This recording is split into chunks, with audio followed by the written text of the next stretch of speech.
Samarqand shahridagi alohida ta'lim ehtiyojlari bo'lgan kar va zaif eshitadigan bolalar uchun ixtisoslashtirilgan 61-sonli maktab-internatida O'zbekiston Xalq Demokratik partiyasi Samarqand viloyati kengashi tashabbusi bilan imkoniyati cheklanmagan nomli ijtimoiy aksiya bo'lib o'tdi.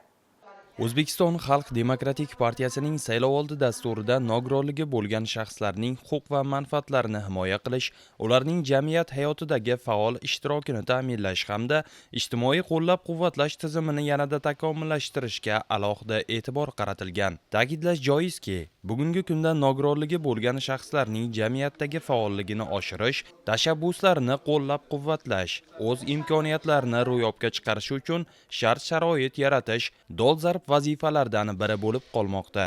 Mazkur vazifalar ijrosini ta'minlash maqsadida O'zbekiston Xalq Demokratik partiyasi Samarqand viloyati kengashi tomonidan imkoniyati cheklanmagan nomli ijtimoiy aksiya tashkil etildi.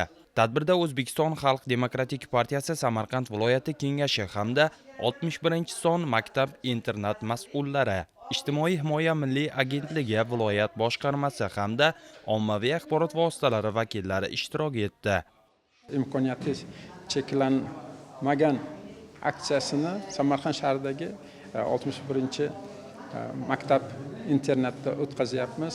Prezidentimiz ham ayniqsa imkoniyati cheklangan yoshlarni jamiyatimizda bir butun yaxlit inson bo'lib yetishi uchun bir qator qarorlar, farmonlar chiqarganlar. O'zbekiston Xalq Demokratik partiyasining asosiy maqsadi ham imkoniyati cheklangan insonlarni har tomonlama qo'llab-quvvatlashdan, ularning jamiyatga bir butun shaxs sifatida vujudga kelishiga har tomonlama qo'llab-quvvatlashdan iborat.